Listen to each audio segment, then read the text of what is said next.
নমস্কার, এসকেআর শঙ্কুর একাডেমি চ্যানেলে সকলকে স্বাগত। আজকের প্রথম প্রশ্নটি হলো, স্পেস ইন্ডিয়া এর ব্র্যান্ড অ্যাম্বাসেডর হিসাবে কাকে নিযুক্ত করা হয়েছে? অপশনগুলি হলো সঞ্জনা সংঘি, আমির খান, রাজকুমার রাও না ভিকি কৌশল। তো এখানে সঠিক উত্তর হয়ে যাবে সঞ্জনা সংঘি। সাম্প্রতিক দি উইনার্স মাইন্ডসেট নামের বইটি লেখক কে? রিকি পন্টিং, চেতন শর্মা, সেন ওয়াটসন, মহেন্দ্র সিং ধোনি। তো সঠিক উত্তর হয়ে যাচ্ছে সেন ওয়াটসন, অর্থাৎ অপশন নাম্বার সি।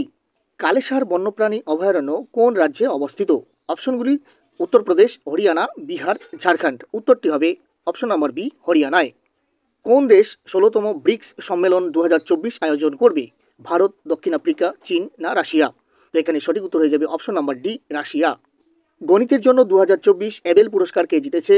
অপশনগুলি হলো ড্যানিস সুলিভান, লুইস ক্যাভারেলি, মিশেল তালাগ্রান্ট, ক্লডিয়া গোল্ডিন। তো এখানে সঠিক উত্তরটি হয়ে যাবে অপশন নাম্বার সি, মিশেল তালাগ্রান্ট। ভিডিওগুলি যদি ইনফরমেটিভ মনে হয় তাহলে অবশ্যই লাইক ও শেয়ার করতে ভুলবে না। এছাড়াও তোমরা কে কোথা থেকে দেখছো অবশ্যই কমেন্টের মাধ্যমে জানাবে। চ্যানেলে নতুন হয়ে থাকলে চ্যানেলটিকে সাবস্ক্রাইব করতে ভুলবে না। Thanks for watching this video.